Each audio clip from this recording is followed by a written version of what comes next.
Oh, God. All the way into his base now. And might get his shuttles picked. No. Oh, sacrificing one and might lose the other as well to the skirt. Drop the probes. Dropping the probes. Desperately dropping the probes. Oh, my God. This is insane. I don't know. He might be able to defend the lower right hand until defallers come out there, although I don't think they're anywhere imminent. So he's going to continue pushing the natural expo right now. And this is an absolutely still crazy game. I have no idea what's going to happen here.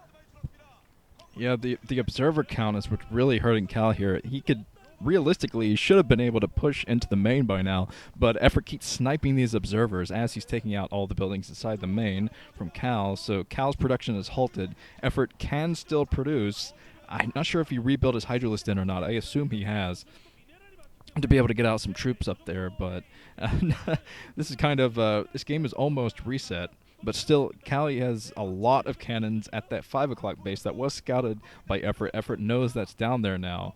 So let's see what he decides to do. He's resaturating his natural expansion, getting that back up. But Cal's going to lose all of his tech. I think that's the most important part here. He's rebuilding. Oh, that was smart. Actually rebuilt the Templar Archive, so he doesn't even need a Citadel of Adun anymore. But he's not going to be able to pump any Corsairs, so a Muta attack would be pretty devastating down there at the 5 o'clock, as long as EffOrt can bypass those cannons, stay out of the range of the cannons, and snipe troops. But Cal, he's just going to have to stick to the 5 o'clock for a while until he can get out more observers, because he doesn't have observers, and that's hurting his chances of pushing through that natural expansion. Yeah, it's unfortunate for Cal that he allowed EffOrt to get that natural expo back up. If he had managed to deny that, then this would have been a much worse position for EffOrt. But now he's going to be able to go to the upper left end, also going to pick that off, going to be able to defend that with nothing but lurkers. So it's not a very good position to be in. Now he's going to take Cal quite a while to take up all the way back to observers again. He does have a decent troop out there, some Dragoons, I think a couple of Zealots to support as well. He's going to lose his entire main. It's insane. So it is good. But EffOrt does have, despite the fact that it doesn't have as many resources, so he's kind of oversaturating his natural a bit, but he's still going to mine from that main for a little bit, for a few minutes more. Oh, almost losing a shuttle there, Cal. But the natural expansion is going to stay alive for a little longer. Cal has the advantage in that he does have one base, but the lower right-hand base, he's going to be able to oversaturate it if he wants for quite a while. It is going to give him resources for quite a while, even though it's only one base. So that's the only thing he has for him. But the problem is that he has to work on all his tech again off only one base in one single position. So he's kind of boxed in. Yeah, definitely boxed in. And I don't see a way he's going to be able to take another base, because EffOrt, he's got 3 bases up again. Got those 3 bases up. He's not going to be able to attack for a while just because of the cannons, of course. But he's not even worried about that. He's worried about macro, getting his 4th base up now, morphing more lurkers because he knows just got to hit Cow where it hurts. And because he doesn't have observers out yet, he's probably just put down his observatory, which warps in very fast, so he'll have observers out. Oh, no. A lot of mutas out now. So that's going to allow EffOrt to take care of any shuttles that come in to get harassment. That's what Cal is trying to do. He's trying to get some economic harassment here, coming into the main, being completely spotted. The drones not running away. Now they're running away. But High Templar in there doing nothing. Storm the Sunken. Well, at least he takes out a few drones there that were mining the gas. Eat that, Sunken. That's right.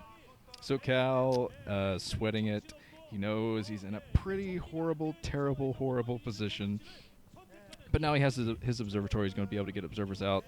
It's going to help against the lurkers, but not against the mutalists. So the mutalists are going to get a lot done. Cali did sneak one zealot up there somehow at the 10 o'clock position. Might have dropped that at some point. But, yeah, look at the amount of mutas out now.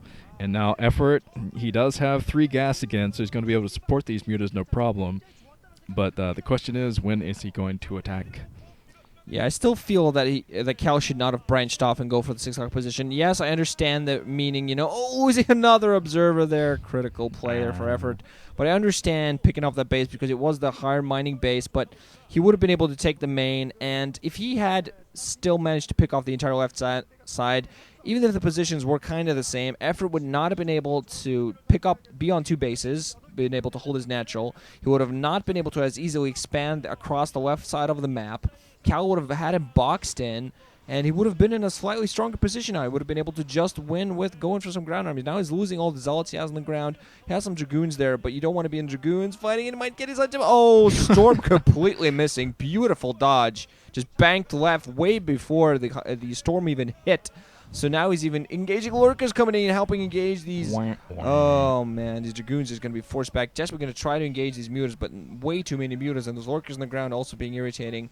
Zealots coming in. They have no purpose there except to absorb a couple of shots. But I think we're going to be seeing the GG from Cal anytime soon because that huge number of Mutas is just enough to finish this off. Despite all those cannons in the main, Cal is way too boxed in, and the game can go on for only a few minutes more before Cal is just being forced to GG, simply to the mass number of units and economy that EffOrt has right now. 4 mining bases to Cal's 1. He's going to start working on Hive, and of course, the minute a Defiler just gets out there and gets consumed, one single Dark Swarm will finish the game off for Cal, although I think Cal, is not the type of player to hold off on GG that long. He knows he's screwed when he's screwed. There we go. Yep.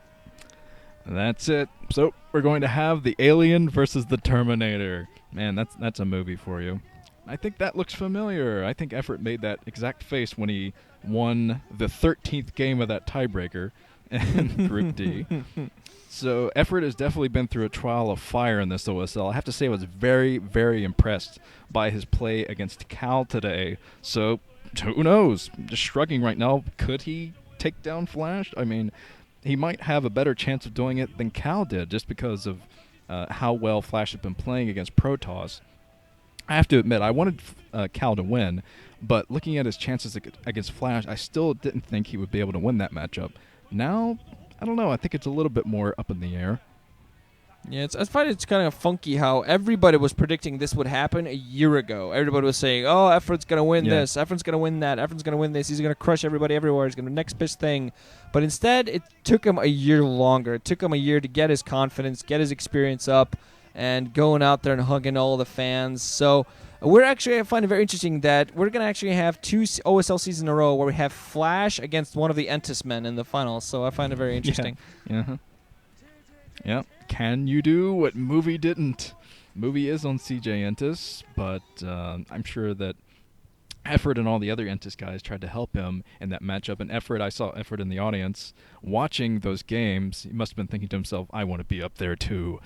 And now he is, but can he get it done? I mean, Flash, he's so scary in all of his matchups, just 70% in all of his matchups. I don't know, I'm kind of groaning. I'm not sure if EffOrt can do it. We're going to see what happens. It's going to be very, very exciting finals. I think Flash is the heavy favorite basically in anything right now, no matter what maps. Flash is where he's basically broken StarCraft. I mean, he plays players and they go on a 3-month slump, which is what I believe Violet said what happened to him. Basically, I practice against Flash and I want to cry and do nothing else. So I think everybody, including myself, is going to favor Flash, but I definitely hope for an entertaining final. I mean, beyond anything else, as a commentator and as a fan of the game, I want a good final. Don't care, even if it's 3 sets, even if it's a 3-0 walkover by one of the players, as long as it's 3 good games of StarCraft, I will be happy, and no matter who comes out the victor. 3-2 EffOrt. I'm going to be controversial there. Calling 3-2 EffOrt, that's right. But this has been Nuke and Wrenchin'. See you guys later with more commentaries, including the finals. GG.